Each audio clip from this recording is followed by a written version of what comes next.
How to Create a Glitch Season 8 Chapter 5. This is Episode 5 of How to Create a Glitch in the Matrix Monologues Season 8. In this episode we will be elaborating the nature of the archetypal, symbolic, esoteric plate. Now, as indicated in a previous episode, the associations in our minds and created by our bodies create continuity and discontinuity between our actions. The corners of our actions, so to speak, the places where linear continuity is reduced, represent locations where incursions of disassociated action, gateways, form.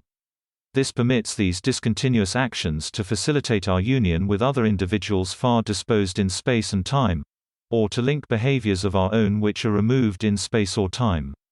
Suffice it to say, the point is that associations between internal thoughts play out in our spatial experience, and associations outside our minds play a role in our internal experience. The reason again for this is that there is no fundamental distinction between the external and the internal as far as the substance of it is concerned. The stuff of being is one. Taking the listener back, if you recall, thoughts without personal orientation pass into our egoistic consciousness from outside, forming a personal orientation in response to our egoistic minds. It is possible to experience something before or outside its proper place in our stream of consciousness, if one escapes the ordinary conventional timing of action. Now, in the archetypal, it is important to accept that associations between people in the spatial world, created by relationships, manifest as the archetypal constellation of a person. This constellation is transformed and experiences convergence in response to our interactions with others.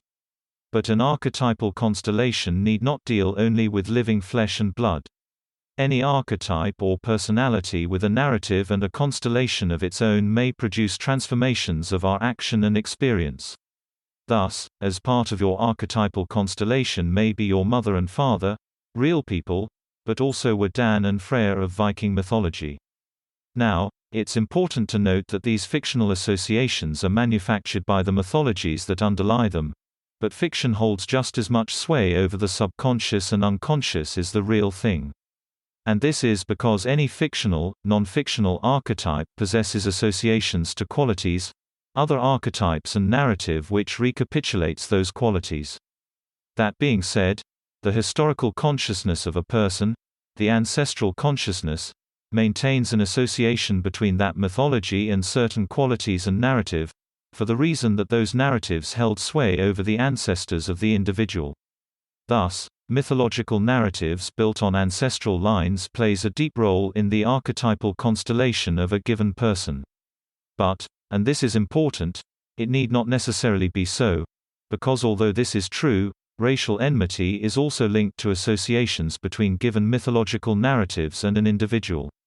Now, archetypal constellations are one archetypal tool that this author uses to simplify the ideas. Likewise, a person's web of associations to that constellation or particular archetypes in that constellation represent an expansion of the corresponding narratives into the physical world.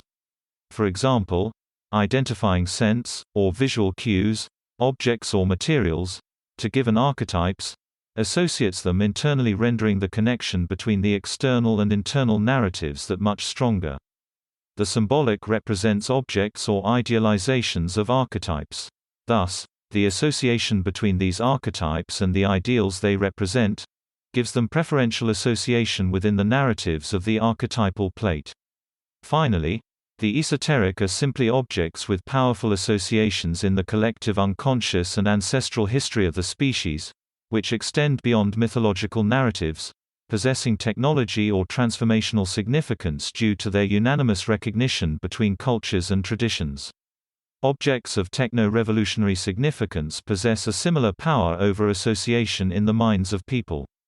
Anyway, the connections between the archetypal constellations of people and their web of associations represent powerful superimposed connections between the narratives of the archetypal and the external world.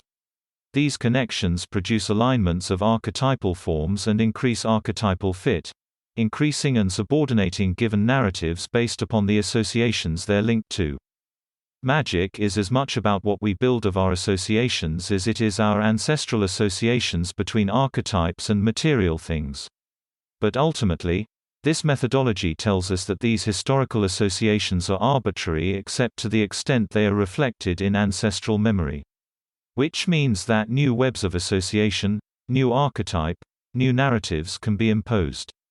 Finally, it is important to note that history has witnessed labor mobility, which has segregated populations from their ancestral lands and from homogeneity.